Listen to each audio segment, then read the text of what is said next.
खरं तर बालविवाहाच्या संदर्भामध्ये कडक पावलं ही प्रशासन सुद्धा उचलत आहेत। जिथे जिथे बालविवाह निदर्शनास येत आहेत तिथे संबंधित कुटुंबावरच नाही तर त्यांच्या सहित जे त्या बालविवाहामध्ये सहभागी होतील म्हणजे अगदी। नमस्कार, मी आदिती वरदा सुनील तटकरे, मंत्री महिला व बालविकास विभाग, महाराष्ट्र राज्य। येत्या अक्षय तृतीयेच्या आपल्या सर्वांनाच मी मनापासून शुभेच्छा देते।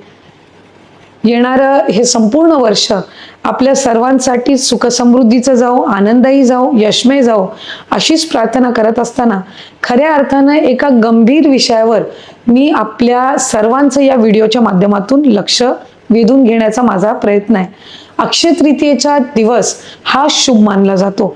अनेक विवाह, अनेक शुभ कार्य असतील, याच्यासाठी सर्वात उत्कृष्ट जे दिवस असतात किंवा जे अशुभ काळ म्हणून ओळखले जातात त्याच्यातलं एक अक्षय तृतीय।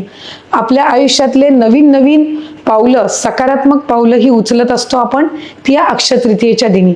पण त्याच दिवशी एक अतिशय गंभीर्यपूर्वक विषयाकडे सुद्धा मला आपल्याला लक्ष वेधून घ्यायचंय, ते म्हणजे बालविवाहांकडे। अनेकदा अक्षय तृतीयेचा दिवस हा विवाह सोहळ्यांसाठी सुद्धा अतिशय उत्तम आणि शुभ मुहूर्त मानला जातो। पण याच दिवशी दुर्दैवाने काही भागांमध्ये बालविवाह सुद्धा मोठ्या प्रमाणामध्ये किंवा कमी जास्त प्रमाणामध्ये होण्याच्या घटना या त्या ठिकाणी निदर्शनास आल्यात।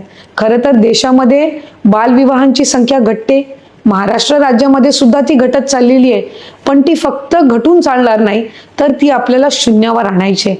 आणि म्हणूनच या व्हिडिओच्या माध्यमातून माझं आपल्या सगळ्यांना आव्हान राहील, त्याचबरोबर जिल्हा प्रशासनांना सुद्धा आणि विभागाच्या सुद्धा प्रत्येक जिल्ह्यातल्या अधिकाऱ्यांना सूचना राहतील की या अक्षय तृतीयेला आपण सगळ्यांनीच गांभीर्यपूर्वक बालविवाह हे आपल्या जिल्ह्यामध्ये, आपल्या कार्यक्षेत्रामध्ये होणार नाही याची दक्षता आपण घेतली पाहिजे। खरं तर बालविवाहाच्या संदर्भामध्ये कडक पावलं ही प्रशासन सुद्धा उचलत आहेत।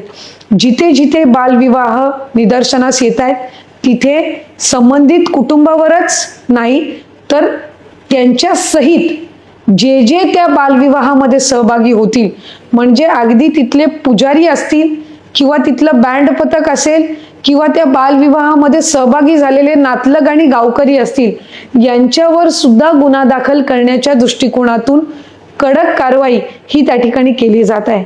त्यामुळे या सगळ्या गोष्टींचा विचार करून खऱ्या अर्थानं बालविवाह हा गुन्हा आहे।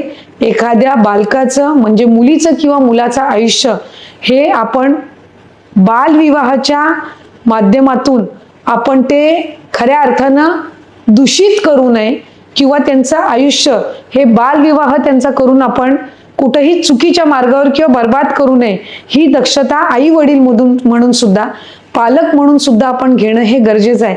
त्यामुळे माझं सर्व पालकांना, सर्व नातलगांना आणि प्रशासनाला त्या ठिकाणी आव्हान राहील की अक्षय तृतीयेच्या दिवशी अधिक जागरूक राहून आपण आपल्या कार्यक्षेत्रामध्ये बालविवाह होणार नाहीत याची दक्षता ही त्या ठिकाणी घेतली पाहिजे।